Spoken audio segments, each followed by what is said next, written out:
attacked on the job. You don't expect it working at a pizzeria. But it's outside this kitchen, past this building, where the danger lurks. That area of town, we try to encourage people after midnight to come pick their pizza up. Jason Kaler manages and owns Falbo Brothers Pizzeria. He knows how brutal the streets can be.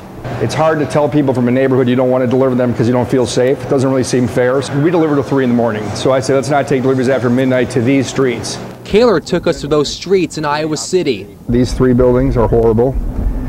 You know, these 3, 1956, 58, 1960, have always been a problem. The problem spots he showed us, Pizza Pit fell victim to over the weekend, including an armed robbery last night. The Pizza Pit delivery girl was given this address, 1859 Hollywood Court in Iowa City, but turns out the person who ordered the pizza doesn't live here. Held at gunpoint, police say they not only got away with cash, but they took the pizza too. What do you do to defend yourself in that type of situation? Nothing. I give them the money, that's it. Give them the money and get out of there. I'm not doing any. I'd be like, here, take it all. See you later. Bye. A risk not worth it, even if it means losing some business at the end of the night.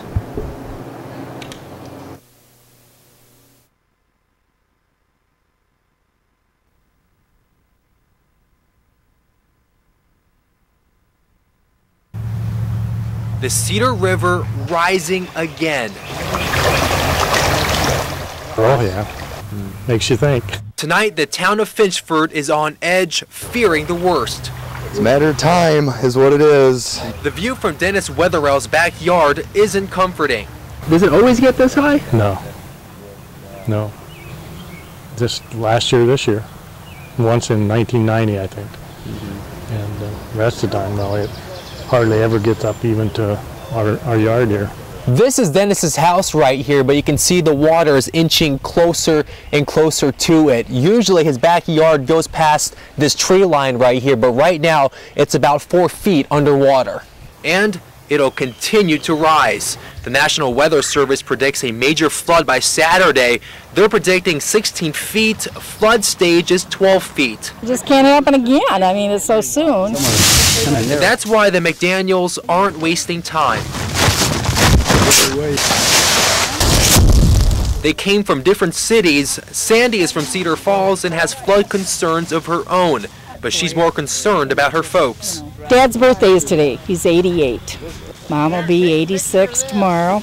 I just can't believe Mom and Dad's having this kind of luck, but... For now, the McDaniels will continue to work, but only time will tell if they'll prevail against the rising Cedar. They're just doing what we can do, and I guess God will take it in his hands from there.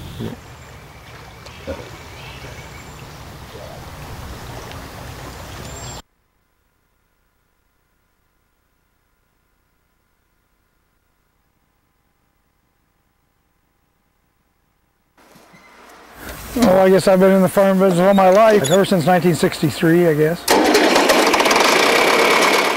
Well, it has been a real trying year, especially early on from all the excess moisture we had to deal with.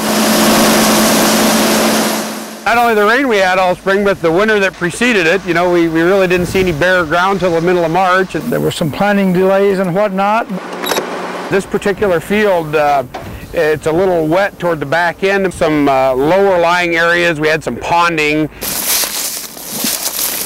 Beans in general don't like wet feet. Pick a few pods and thrash out a few beans, and if you bite them and they basically snap, that's a pretty good indication they're close to being ready. The beans we've been in so far, we've been pleasantly surprised. Really hasn't been any record-breaking yields yet, but maybe you're yielding better than we expected. Just do the best you can and hope for a good outcome, and you have to be very optimistic if you farm for a living, because there's nothing for sure, and never has been, and I guess won't be. So we got a lot of work ahead of us.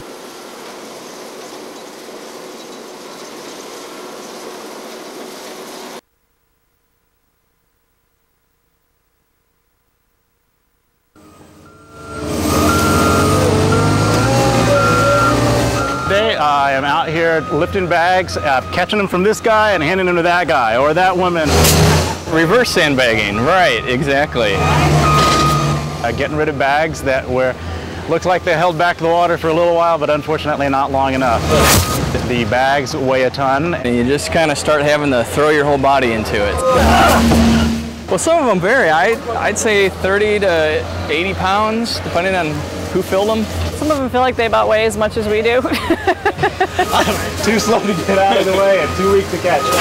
Son of a gun. I really was surprised at just how hard the work is. Much harder than it was to do the actual sandbagging. Ow. They're a little more wet, a little more muddy, harder to get your foot bearing. I am a reasonably fit 40-year-old, but this is not easy work. You know, when you first get going, you think, hey, I think I could probably keep my shirt pretty clean. Well, then about the 50th sandbag, you realize that's not going to happen. The reason it's messy is that these bags are like big, heavy sand sponges full of mud and water. You pick it up and it just squeezes right out on you. I think that's probably clean. And after about 2 minutes of work, you look like this.